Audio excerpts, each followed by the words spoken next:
Buenas tardes.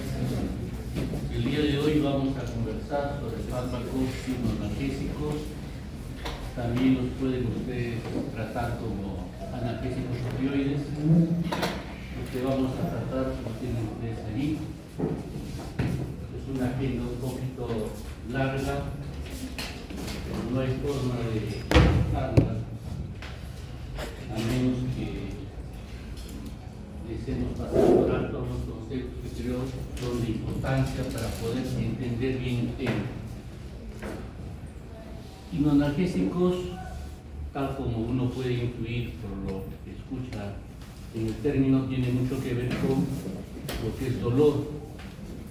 En todo caso, recordemos, si acaso no lo hayamos visto más antes, no que es nuevo el concepto, que dolor es toda experiencia sensorial y emocional desagradable que está asociada a daño tisular real o potencial o bien descrita en términos de tal daño.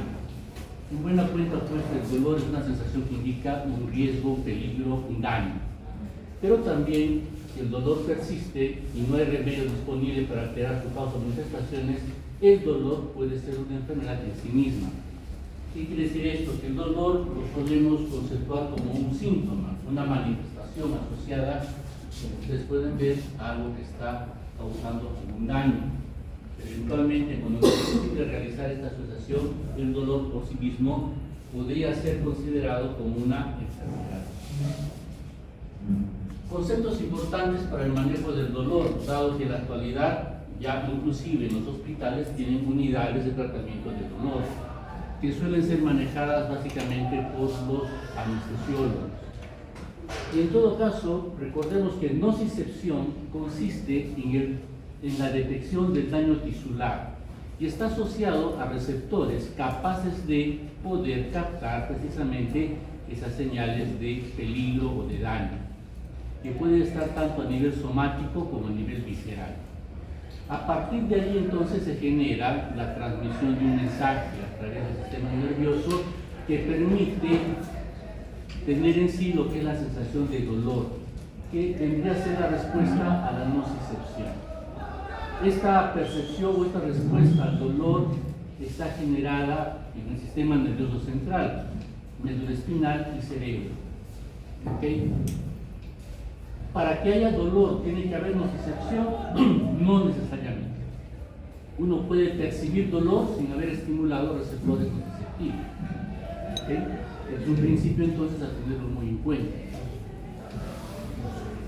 La presencia de dolor causa en la persona una respuesta afectiva. Ya sabemos que afectivo no tiene que ver con sentimental, sino la forma que uno reacciona. En este caso, el sufrimiento es la forma que el paciente, en forma muy particular, tiene para responder al estímulo doloroso. Hay personas que sufren más que otras ante un mismo estímulo. Unas personas son muy sensibles, por ponerlo de una manera, otras son muy estoicas, en otro extremo.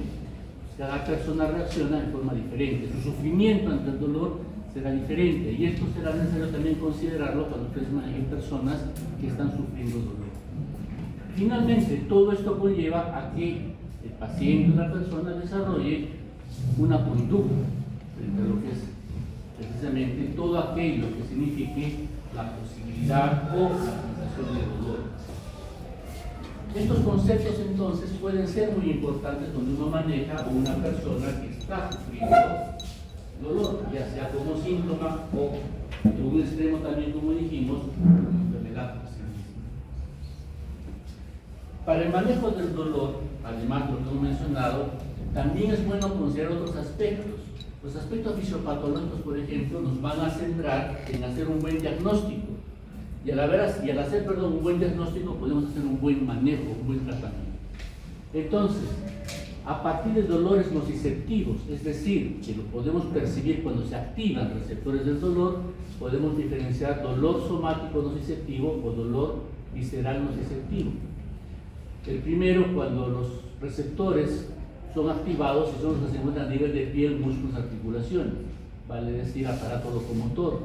En cambio, cuando se activan los que pertenecen a las vísceras internas, tenemos el dolor propiamente visceral, con sus diferentes manifestaciones, que nosotros cuando elaboramos la historia clínica, Entonces podemos obtener esta información y poder hacer un diagnóstico más o menos preciso. Tenemos un dolor neuropático, donde no hay activación del receptor nociceptivo, sino obedece a lesiones que son propias de las fibras nerviosas. Es un dolor que, como ustedes pueden ver, tiene características diferentes y por lo tanto el abordaje del mismo también es diferente. Por ejemplo, acá cuando ustedes hablaban o estudiaban acerca de antidepresivos como agentes analgésicos, tienen buena cabida en este tipo de dolores, más no en estos, y viceversa. Analgésicos comunes que pueden tener buena utilidad en este tipo de dolor no lo va a hacer en este, ni tampoco en los dolores viscerales, que son, al comprometer vísceras huecas, por ejemplo, son mejor controlados con antiespasmódicos, ¿no es cierto? Bien, el dolor psicógeno significa que no hay una causa orgánica, por lo menos en forma aparente, y por lo tanto las manifestaciones son bastante difusas, y el manejo también podrá tener componentes de otro tipo. Y el dolor mixto, que involucra pues una mezcla de otros factores, va a ser pues un tipo de dolor muy común, sobre todo en cierto tipo de pacientes, que también es necesario considerar en lo que se refiere a su manejo. Otras formas de clasificar el dolor, en la parte semiológica va a tener importancia de acuerdo a la duración, agudos, crónicos, y aquí los dolores crónicos tenemos que diferenciar los que se deben a causa cancerosa o no, o sea, oncogénico o no oncogénico. Tengan ustedes presente que los dolores oncogénicos son dolores muy intensos. Los analgésicos comunes no nos van a ser útiles, tendrán que ser entonces los más potentes ahí utilizados. El dolor oncógeno puede ser asociado a dolores neuropáticos por compromiso de fibras nerviosas, raíces nerviosas, etc. Y por lo tanto también el manejo puede involucrar varios tipos de abordajes. Por la calidad, prácticamente acá hablamos de la parte fisiopatológica anteriormente mencionada, por el patrón temporal, pueden ser continuos, intermitentes, etc. Pero generalmente nosotros nos fijamos en esto, aunque no es la única característica que deberíamos tener. Nos fijamos en la intensidad, leve, moderado, severo, grave. ¿Okay? Bien, todo eso entonces nos va a ayudar a poder categorizar y hacer un buen manejo. Es importante también recordar la transmisión de las señales dolorosas. Tenemos un sistema antiguo, el palio espinotalámico, pero el que más nos interesa en este momento es el neoespinotalámico. Todo comienza con sus nociceptores periféricos, si quieren ustedes. La neurona ingresará por el asta posterior de la médula espinal, hará sinapsis en las tres primeras láminas de Rexel, donde la parte del neurofisorio, ustedes la conocen de repente mejor que yo y más actualizada. Allí una segunda neurona va a decruzar la línea media y va a ascender por la parte lateral de la médula espinal, conformando el haz espinotalámico lateral, ¿no? Y del tálamo se proyectarán las fibras hacia la corteza sensitiva. Este haz espinotalámico, si bien conforma una segunda neurona que asciende hasta el tálamo, ven ustedes que va a proyectar diferentes derivaciones a diferentes sitios a nivel del tallo cerebral. Tenemos acá la protuberancia, tenemos el mesencéfalo y finalmente estructuras que van a estar presentes inclusive a nivel talámico y subtalámico. ¿Qué importancia va a tener esto? Que estas colaterales que van a ser dirigidas a ciertos lugares específicos del tronco cerebral va a permitir hacer una regulación de la señal dolorosa. Y en estos sitios donde se procesa esa señal dolorosa origina una vía descendente, evidentemente contralateral, hacia el sitio de ingreso de las neuronas sensitivas o sensoriales que traen la información nociceptiva. Y allí va a haber un mecanismo de control del dolor. Entonces tenemos un sistema de transmisión del dolor y tenemos una vía de control de la señal dolorosa. Y en estos lugares donde nosotros estamos precisando, existe pues la participación de diferentes neurotransmisores, algunos conocidos por ustedes y otros que ya los vamos a ver, que son precisamente los referidos a los opioides endógenos o péptidos opioides endógenos.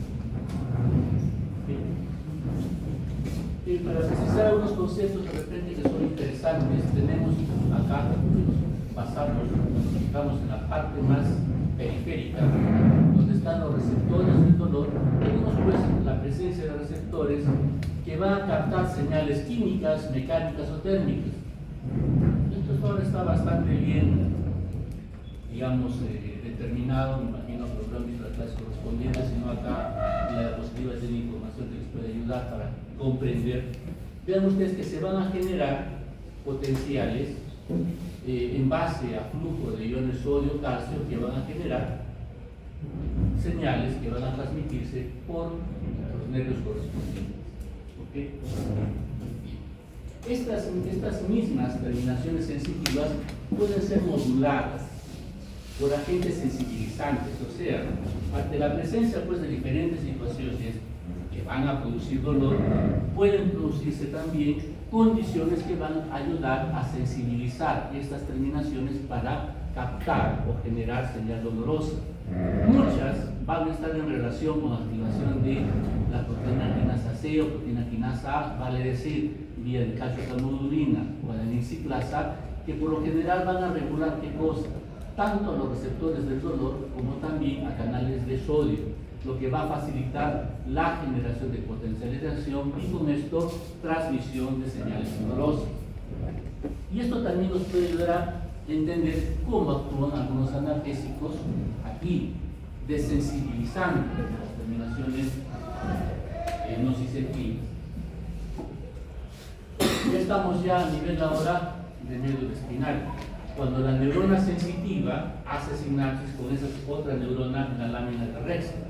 Vean ustedes que la transmisión también de señales dolorosas involucra algunos neurotransmisores en particular. Nos fijamos nosotros, vamos a tener acá glutamato, vamos a tener sustancia P, vamos a tener algunos neuropéptidos como el gen relacionado a la calcitonina, algunos péptidos derivados neurógenos también, que van a actuar en sus receptores correspondientes. Los receptores de glutamato pueden ser tipo canal iónico, como son los de AMPA o NMDA, inclusive, estos últimos los conocemos un poquito ya, o van a viabilizar ingreso de calcio. Y los otros regulan, receptores de uroquinina y otros más, van a regular o van a modular lo que se llama una respuesta lenta. Primero una respuesta aguda, cambio iónico inmediato, y la respuesta lenta que depende de otros mediadores que van a ser generados, como dice allí, de forma lenta pero sostenida para generar una señal dolorosa más persistente.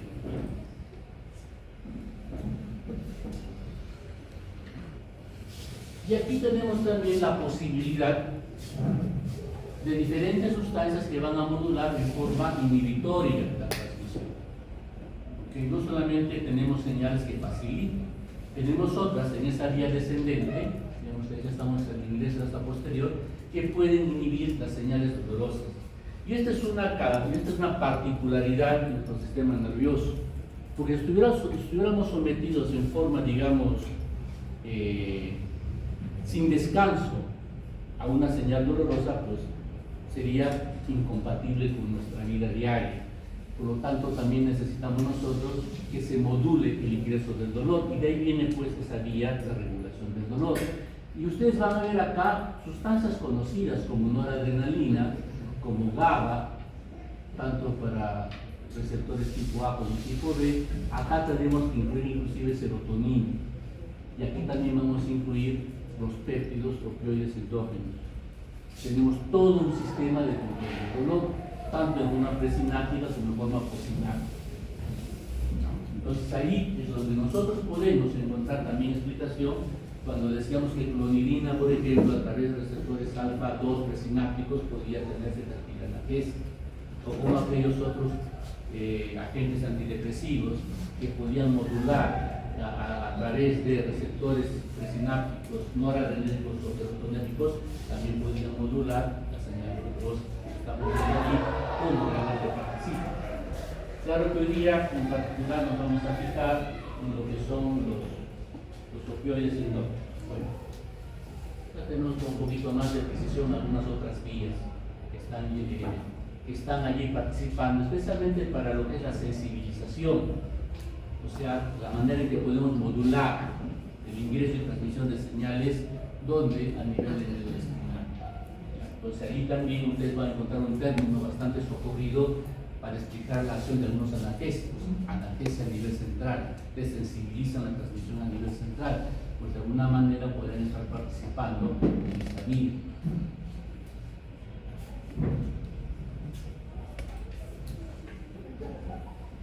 Y aquí simplemente para recordar entonces que también el daño a nivel neuronal, esta neurona que ingresa por el asta dorsal, puede, al ser dañada, producir o generar impulsos eléctricos, en buena cuenta, que entren a la vía del dolor, sin que haya necesariamente activación de qué, sin que haya necesariamente activación de las terminaciones nociceptivas, que es lo que sucede en el dolor tipo neuropático, ya sea por daño directo de la fibra nerviosa o en el axón, como también por inflamación vecina, presión y otras cosas más, que es lo que comúnmente sucede en las lesiones radiculares, la salida de la columna, especialmente en la lumbar, para que ustedes también ya creo que de alguna manera lo han revisado. Y con todo esto entonces vamos a entrar a lo que es el manejo farmacológico del dolor, y para esto nosotros utilizamos como estrategia la escalera analgésica propuesta, entre otras cosas, por la Organización Mundial de la Salud, donde progresivamente vamos a ir utilizando analgésicos de mayor a menor actividad que pueden estar o no asociados con agentes coadyuvantes. Los dolores leves, por ejemplo, podemos utilizar analgésicos comunes, llamémoslo analgésicos no opioides, porque desde ya vamos pensando que los analgésicos opioides o hipnoanalgésicos son aquellos que tienen una actividad farmacológica más potente. Entonces acá tenemos pues desde el conocido paracetamol hasta el sana manzana politerman, ¿no es cierto? ¿No? Dolor leve, más uso de adyuvantes. ¿A qué llamamos adyuvantes? Pues aquellos que de alguna manera van a ayudar a controlar el dolor. Podría ser un relajante muscular.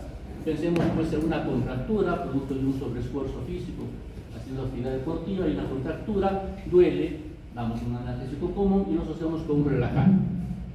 Podemos pensar, inclusive no solamente sustancias farmacológicas en sí, puede ser el uso de frío, el uso de calor u otros, ¿no es cierto? Bien, si el dolor no fuera controlado porque es un dolor moderado, utilizamos analgésicos un poquito más enérgicos que pueden inclusive utilizar la combinación con opioides de menor intensidad o opioides menores, que pueden estar o no asociados a los anteriores analgésicos, asociados o no a los coadyuvantes. Hablo de relajantes, hablo de antidepresivos bicíclicos, qué sé yo, ¿no? Y cuando ya estamos ante dolores muy intensos, de naturaleza grave, donde ya pues estos tienen escasa utilidad, vamos a utilizar opioides potentes, que pueden estar también asociados a estos analgésicos de los coadyuvantes.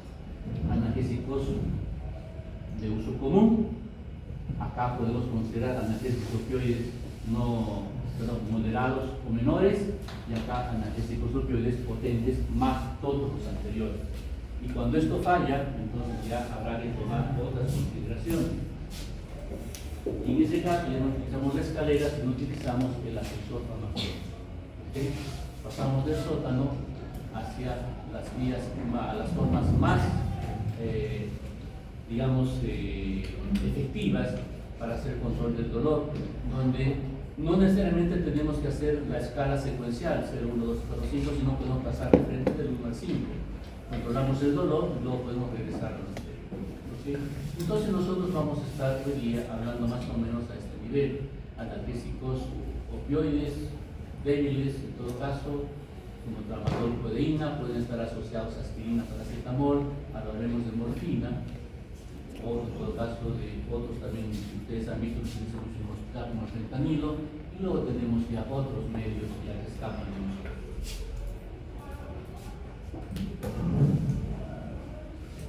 Decíamos hace un rato que una de las formas más comunes de poder categorizar el dolor es la intensidad, pero siendo el dolor algo muy subjetivo, ¿cómo sería la mejor manera de encontrar algo que sea, digamos, común para todos?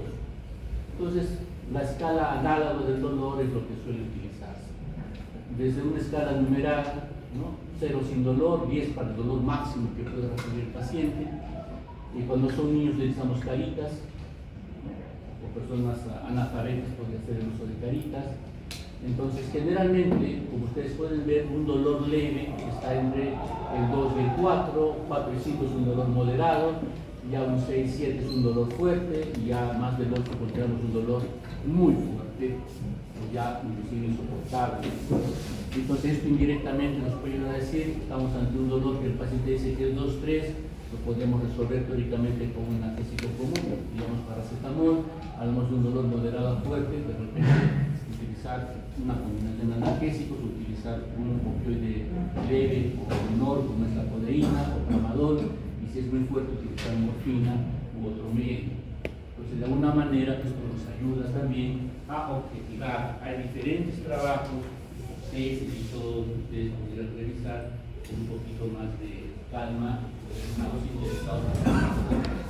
Bien, con todo esto que hemos mencionado entonces, de forma rápida, pero suficiente, pasaremos a hablar ya de nuestro tema concreto, que son los analgésicos opioides. Esta cita de Thomas Sydenham es interesante, siglo XVII, donde decía: entre los remedios que Dios Todopoderoso de vocación nos otorgó al ser humano para el sufrimiento ninguno, es tan universal y eficaz como el siglo XVII. Ahí no se sabía nada de antibióticos, no se sabía nada de medicamentos, cómo actuaban, etcétera, etcétera. Simplemente la persona enfermaba y la mayor parte moría. Las personas que enfermaban, ¿qué sufrían? Sufrían dolor, ¿qué más? Sufrían tos, sufrían diarrea, lo más común. El opio, bendito sea, aliviaba el dolor, controlaba la tos y aliviaba la diarrea. Entonces, para la medicina de entonces, el opio resultaba uno de los instrumentos más importantes. Utilizado hasta no hace mucho, hasta el año 1970-75 todavía se encontraba, más o más, en los 80, ustedes podían ir a las farmacias y pedían elixir paregórico y se vendía como tal. El elixir paregórico es una pintura de opio, que la fabricaban o la producían en las diferentes bodegas y farmacias, era parte del arte farmacéutico. Y en la actualidad pues ya no se encuentra.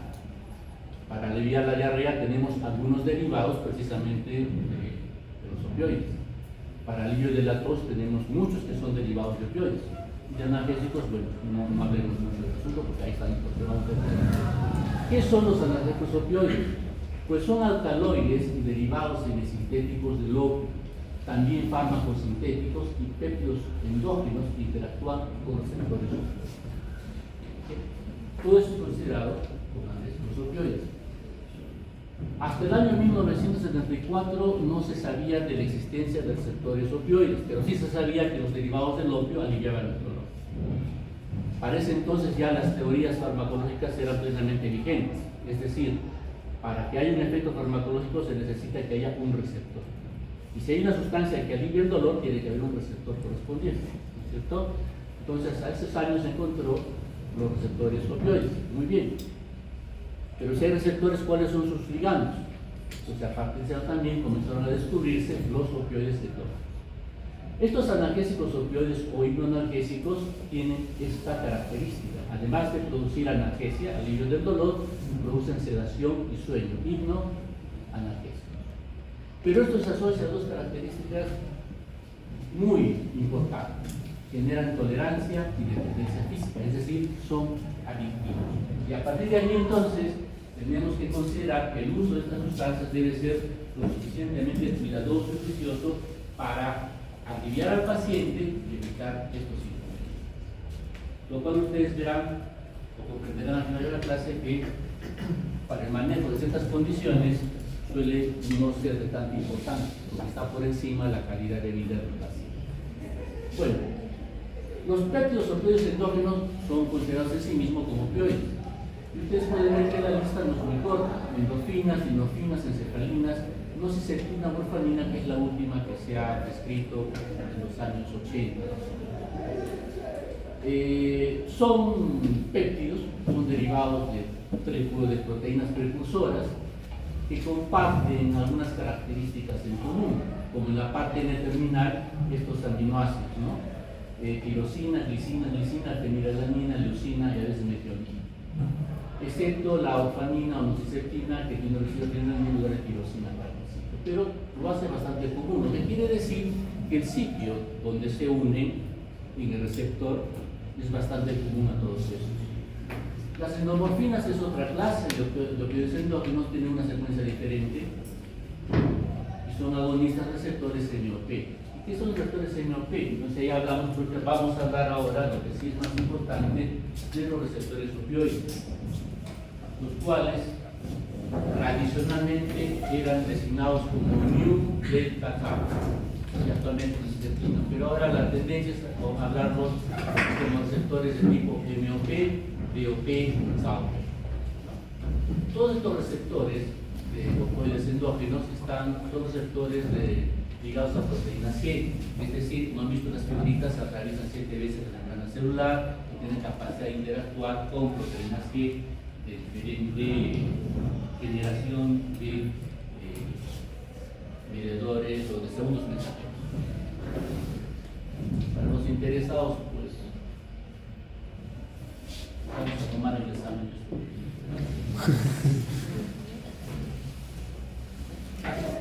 esto también es informativo simplemente de dónde vienen, ¿no?, los diferentes subtipos de receptor, acciones de agonistas, antagonistas, de dónde viene el delta, por ejemplo, de dónde viene, porque se descubrieron cuando se estudiaba el conducto deferente de las ratitas, ¿no? Entonces, de ahí viene el deferens delta. Para los interesados. Bien, ¿cómo clasificamos? Es más importante a los opioides endógenos. Vamos a clasificar como agonistas totales, eficaces, potentes, agonistas parciales, es decir, que van a ocupar, no por completo, no van a tener una efectividad completa al ocupar receptores, se unen pero pueden descartar a otros, que son los agonistas totales. En rigor no va a haber un efecto biológico completo. Hay otros que son agonistas antagonistas. ¿Por qué? Porque pueden ser buenos agonistas, vale decir, para receptores mu, por ejemplo, pero no tanto para kappa, ¿no? Pueden ser para D, para adenosina y otros. Entonces, esta combinación permite tener perfiles farmacológicos bastante complejos, muchos de los cuales tienen mucho que tener con el manejo de las adicciones y también como agentes para poder resolver las mismas. Y finalmente tenemos los antagonistas, que básicamente van a servir para poder controlar los casos de intoxicación por opioides. Entonces, la clasificación, debido al diferente número de receptores, es un poquito más complicada de lo que actualmente hemos visto, que son agonistas antagonistas, ¿no?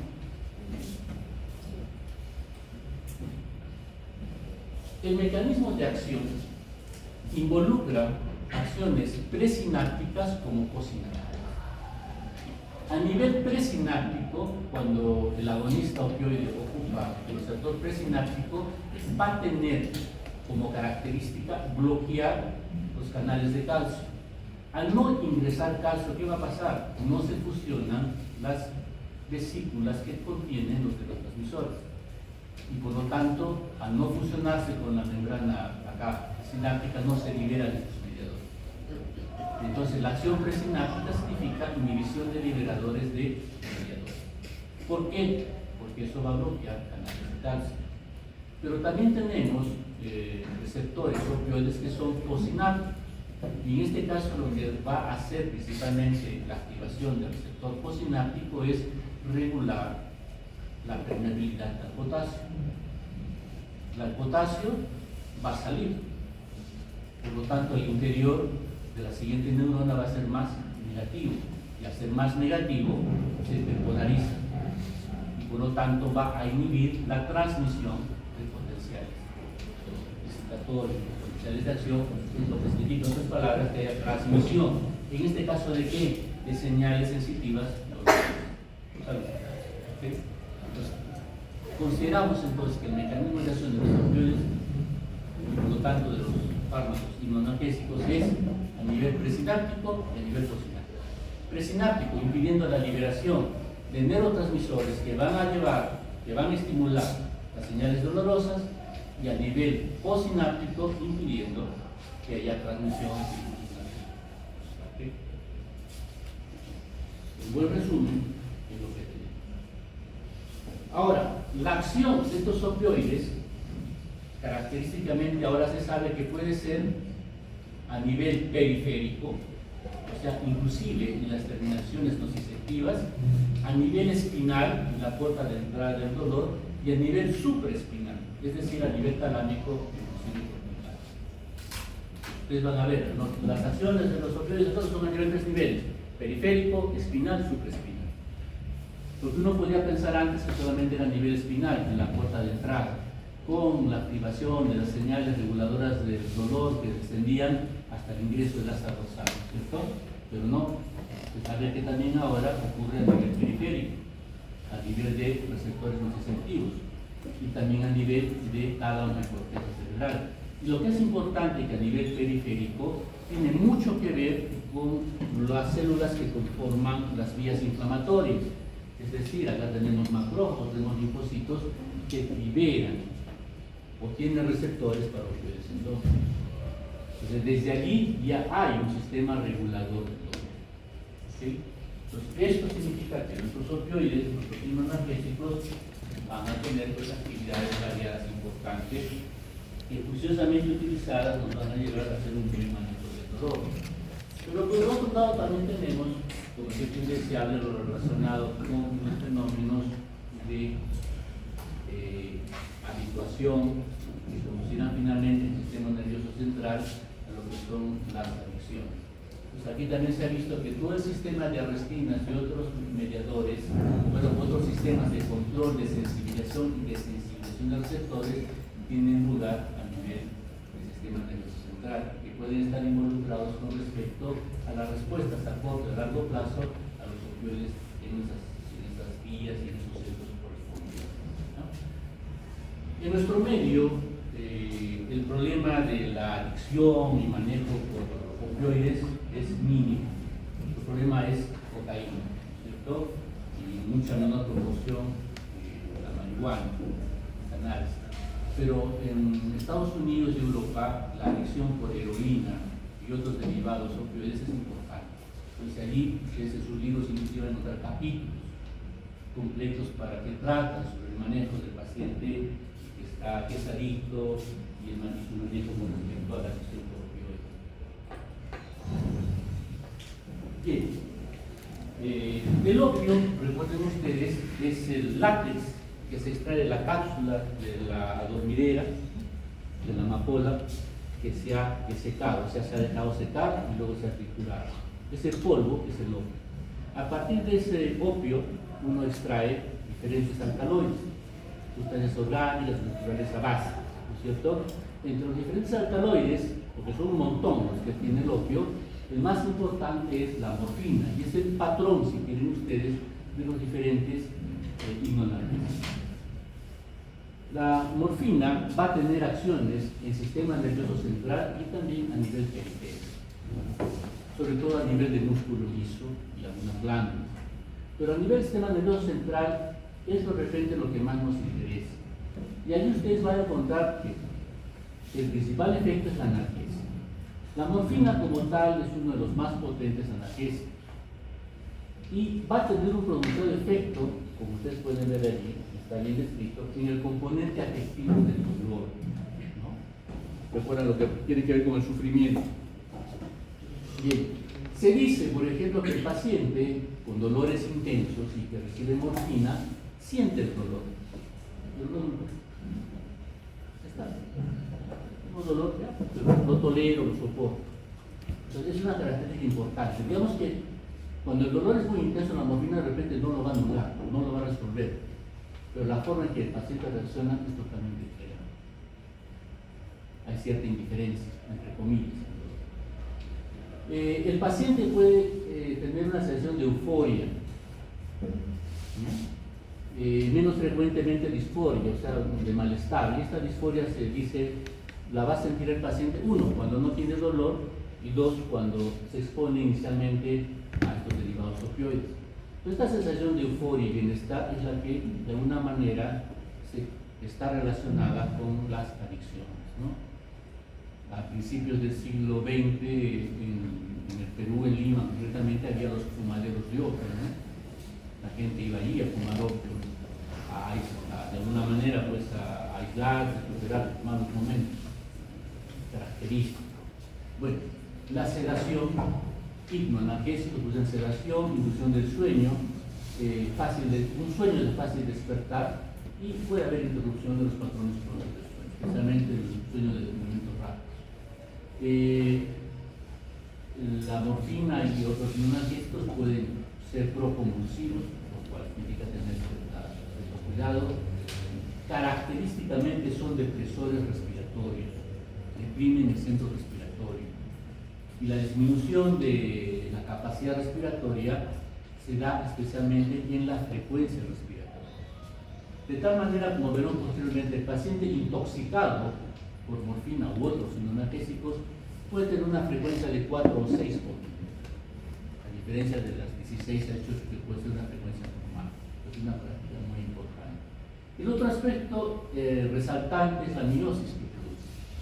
Una miosis puntiforme que también es característica, junto con la depresión respiratoria, de la intoxicación por el virus. Produce náuseas y vómitos, por lo menos durante las primeras aplicaciones o administraciones del medicamento. Después generará tolerancia. Rigidez del tronco es una característica muy importante, tanto así que puede limitar la capacidad ventilatoria del paciente. En animalitos menores, la rigidez del tronco que se da por estimulación de ciertos centros espinales es característica y que se puede utilizar para hacer un dosaje de los opioides. Cuando se hacía prácticas de laboratorio era común hacer esta demostración. Ya no se hace eso, ¿no? Pero digamos históricamente la morfina para el ser humano es sedante, pero para otras especies animales es estimulante. Por ejemplo, se dice que a los gatos les inyectan morfina y tienen ustedes que escaparse, pues se los agarran y los estimula de tal manera que se pone muy agresivo. Y en los caballos de carrera los hacía correr más rápido. Pues una forma de hacer topaje en las carreras de caballos, pues en el siglo XIX, era administrar morfina al caballito de bajo volado, ¿no? Bueno, entonces ¿qué se hacía? Se hacía ya algunos controles de antidoping rudimentarios. Después de la carrera se recogía la orina de los caballos y esta orina se inyectaba a los ratoncitos. Cuando el ratoncito entonces paraba la cólica, era un signo de rigidez, no de tronco. En el ser humano la rigidez más que nada en la cintura escapular superior, en los animalitos era la parte pélvica, entonces producía erección de la cólica. Entonces si el ratoncito se le paraba la cólica, significaba que este otro animalito, el caballo, había sido sometido a morfina y era descalificado, ¿no? Entonces, simplemente para recordar eso. Otras acciones de la morfina que vale la pena tener presente, por ejemplo, ya es a otros niveles. En el sistema cardiovascular puede producir vasodilatación periférica, puede inhibir ciertos efectos vasoreceptores, en la isquemia puede tener cierto efecto cardioprotector. Es característico el uso de buena característica el uso de morfina, por ejemplo, en el infarto al miocardio o en el edema agudo del pulmón. Más allá de producir cierta analgesia, había un papel vasodilatador que ayudaba a mejorar ciertas condiciones. A nivel gastrointestinal puede haber disminución de secreción de ácido, pero lo más importante es que disminuye la motilidad, no solo gástrico, también intestinal. Pero esta disminución de la motilidad, que puede tener un efecto antiespasmódico, ¿no?, que puede tener también un cierto rol en el control de diarreas, se acompaña de un aumento del tono de los esfínteres. Una mayor tonicidad o contracción del esfínter rectal, por ejemplo, que también puede controlar diarrea, pero también lo que era importante en vías biliares podría producir contracción del esfínter. Puede, no, de hecho no puede, ¿no?, pero produce contracción del esfínter de Ori, ¿no? Y esto puede ser contraproducente, sobre todo cuando hay pancreatitis, ¿no? Puede aliviar el dolor, por otro lado puede ser contraproducente. Entonces el uso de opioides en un cólico biliar, donde hay cálculos biliares, hay que considerarlo con mucho cuidado, si acaso se piensa en ello. A nivel genitourinarios hay disminución del flujo plasmático renal, hay aumento del tono uretero, como lo he mencionado, y vesical, mediado por receptores mioides, puede haber retención de orina. Esto sí es interesante que lo recuerden. ¿Ya? comentaremos más tarde algunas indicaciones y aplicaciones que en nuestro medio no son comunes, pero en otros lugares sí. A nivel uterino hay disminución del tono uterino y por lo tanto puede prolongar el trabajo de parto, lo cual era utilizado muchos años atrás para algunas distocias uterinas, ¿no?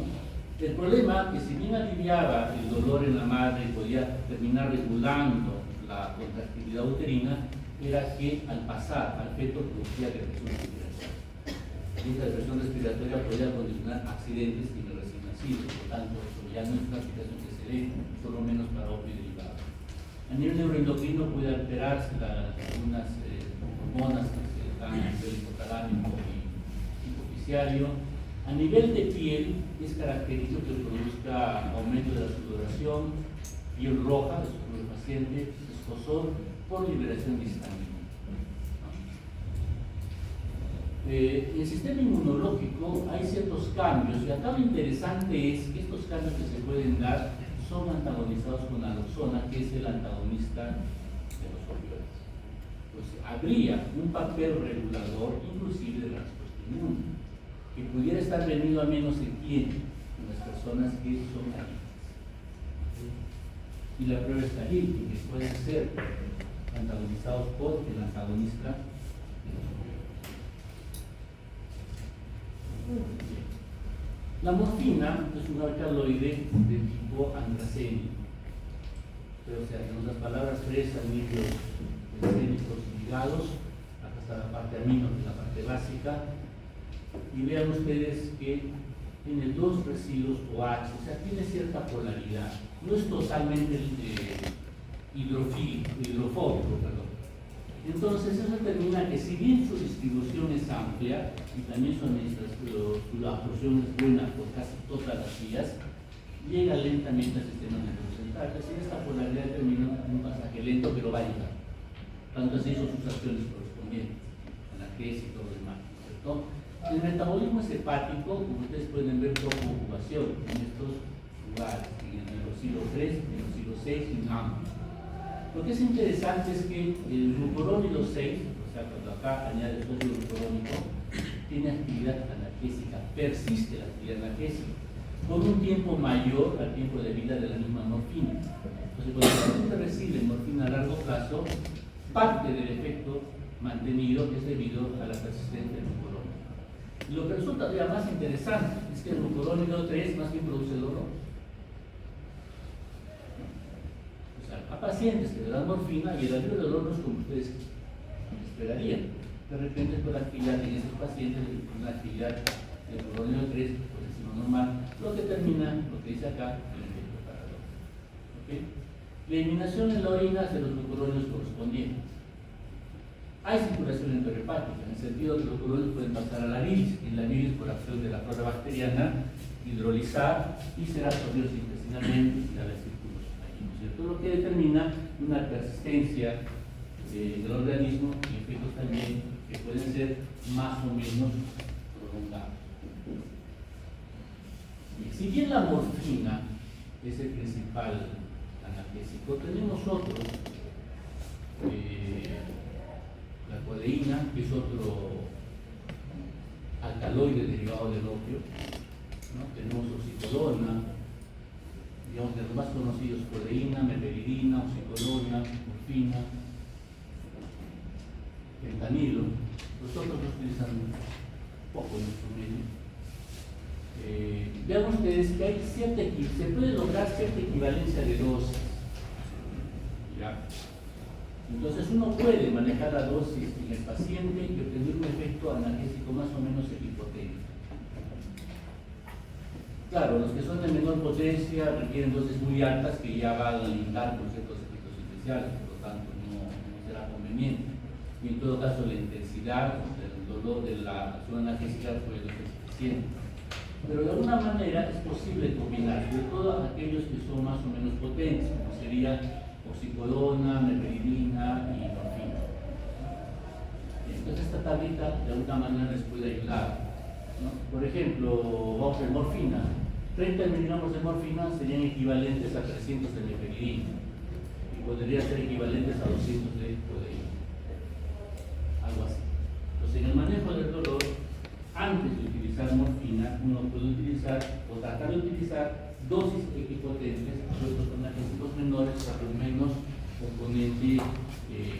anestesia. Bien, además de la morfina, estos son los que tienen mayor utilidad en los ingenieros.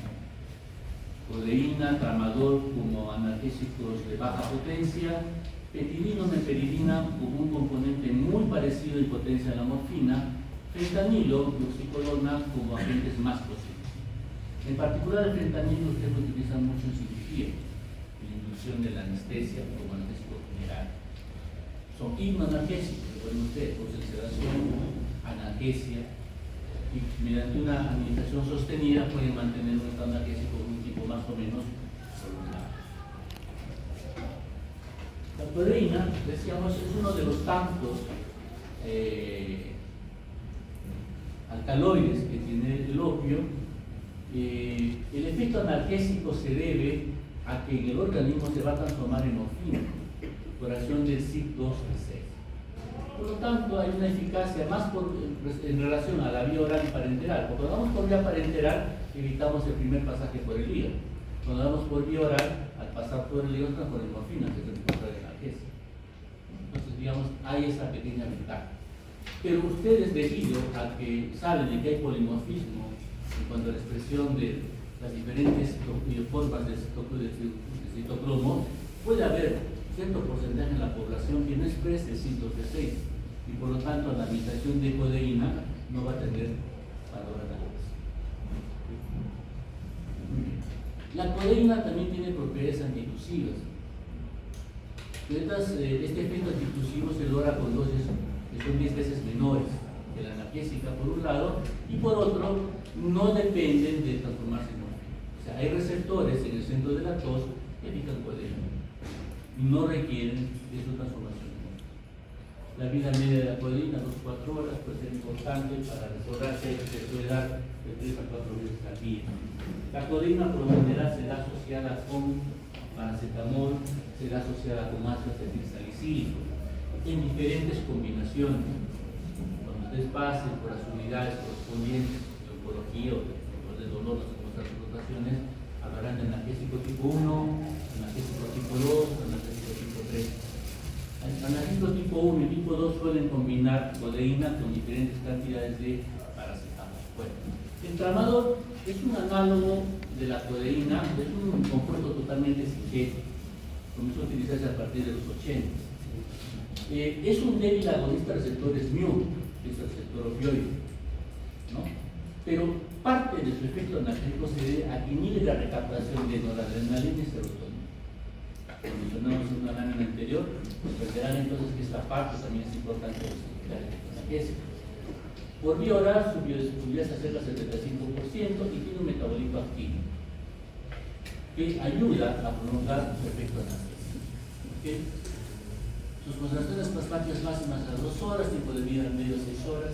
Es uno de los analgésicos más utilizados en el hospital para control de pancreatitis y otras cosas más que requieren un analgésico importante sin llegar a la, digamos, potencia de la morfina. El tramador entonces utilizarán ustedes. Se puede colocar por infusión endovenosa y modular el goteo de acuerdo al alivio del dolor. ¿Okay?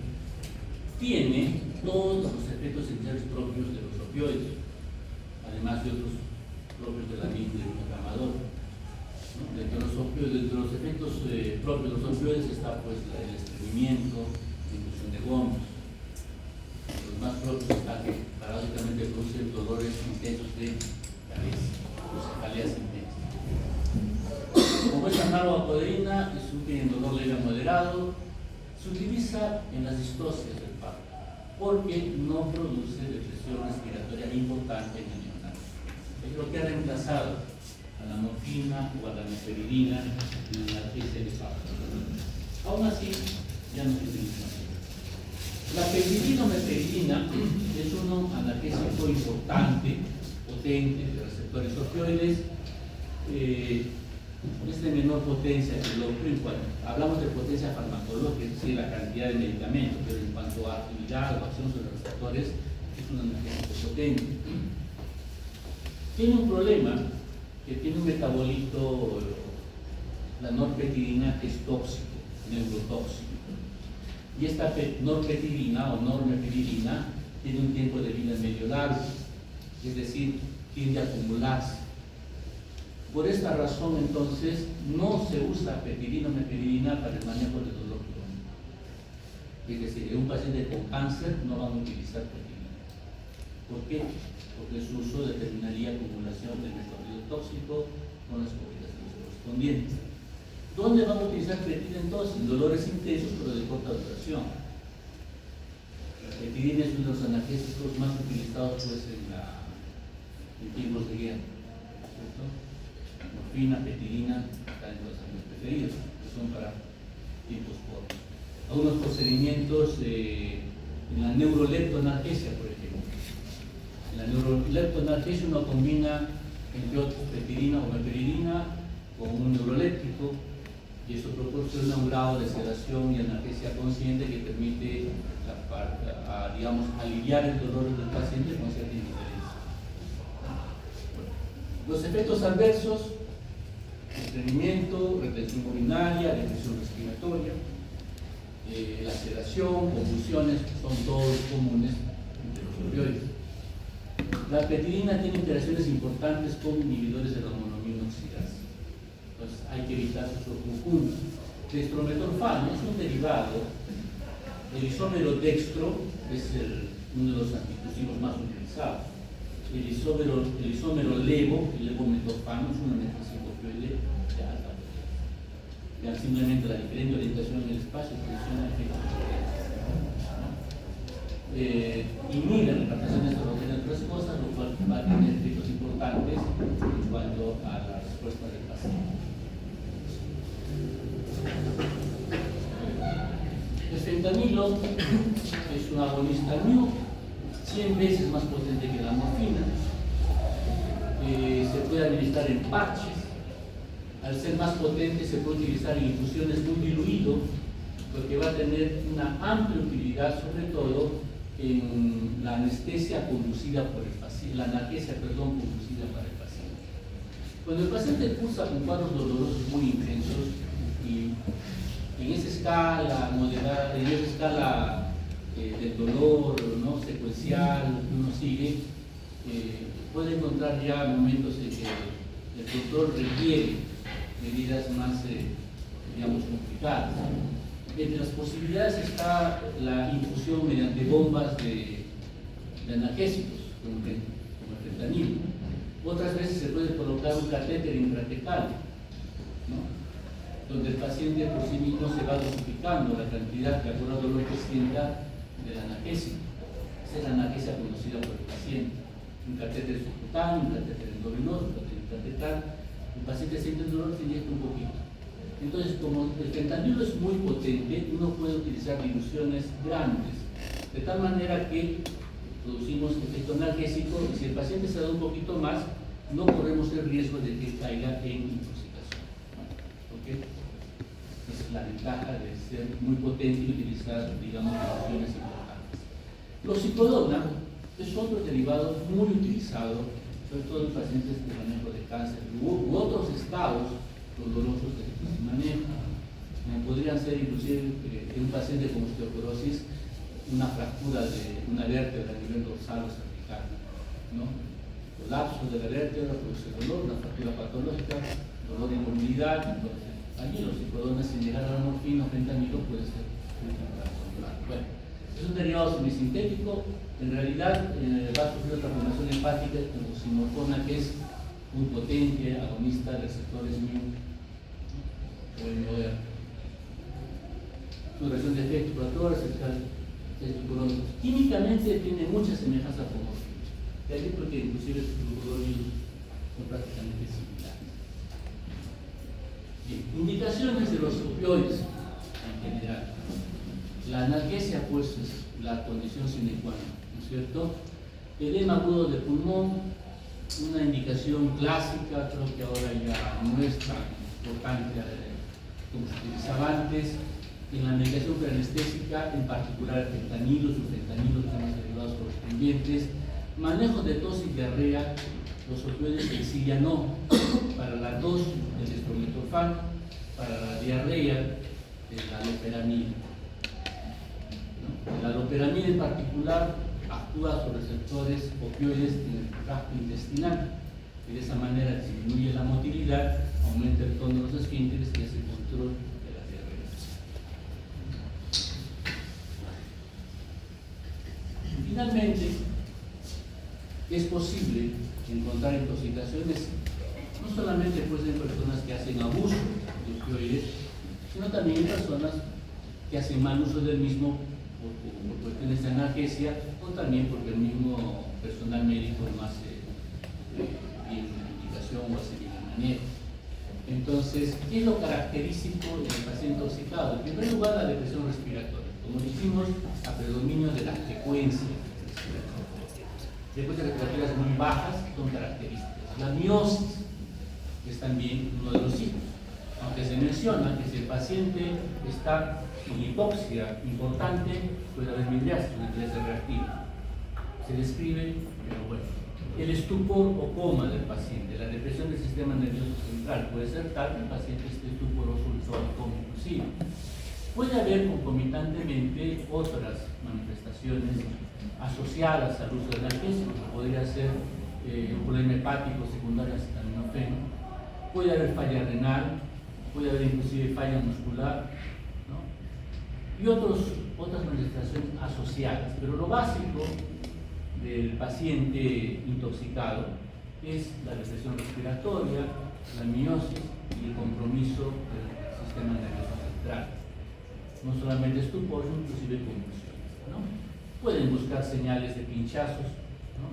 En los pacientes ya adictos que vienen de la calle. Nosotros decimos que esto es lo más raro. Si buscamos adictos a opioides en nuestro medio, ¿quiénes son? Médicos y enfermeros. ¿Por qué? Porque son los que pueden proveerse de forma indebida de los medicamentos. Si ustedes quieren recetar opioides, pues no lo van a poder hacer. Tienen que estar registrados y las recetas se dan por quintuplicado, ¿no? Y solamente son centros muy precisos los que expenden. Los hospitales, el IREN y algunas farmacias que están autorizadas. Entonces son medicamentos de difícil acceso. Entonces, ¿para quién va a ser fácil que darse recetas? Para ustedes mismos. Entonces, ahí queda. Un doctor House queda reducido. El doctor House es adicto a la oxicodona, ¿no? La dosis tóxica puede ser difícil de precisar porque si el paciente es adicto o habituado, por la tolerancia puede tolerar precisamente dosis altas, ¿cierto? Dijimos que la situación es grave, puede haber estupor y coma, la frecuencia muy disminuida, miosis marcada o midriasis. Y el tratamiento fuera del ABC común, ¿cierto? Es utilizar la naloxona como antagonista. Y lo primero que el paciente va a reaccionar es, va a despertar, va a reconectarse, si acaso estaba en coma o estaba estuporoso, y finalmente va a regular la respiración a niveles, digamos. La naloxona entonces es un analgésico, pero un antagonista al receptor SMU. Solamente lo van a administrar por vía parenteral, debido a que se biotransforma rápidamente con metabolismo hepático, ¿no? Algunas particularidades acaso se da por otra vía. Lo importante es que si estamos a un paciente que es dependiente, el uso de naloxona podría desencadenar síndromes de supresión, ¿no? Como todo medicamento adictivo, el manejo del paciente para rehabilitarlo requiere todo un protocolo. Bueno, si es en forma brusca, como sería pues utilizar naloxona, ese paciente puede tener síndromes agudos de supresión o abstinencia. Lo que les decía, farmacocinética, absorción apropiada, pero el metabolo prácticamente completo del primer paso, evita su uso en otras vías diferentes de lo que es la vía parenteral. La indicación básicamente es esta. Hay derivados antagonistas opioides que se pueden utilizar por otras vías, por vía oral, como la naltrexona y otros más. Esos derivados están básicamente utilizados para el manejo del paciente adicto o de los estados de adicción a los opioides.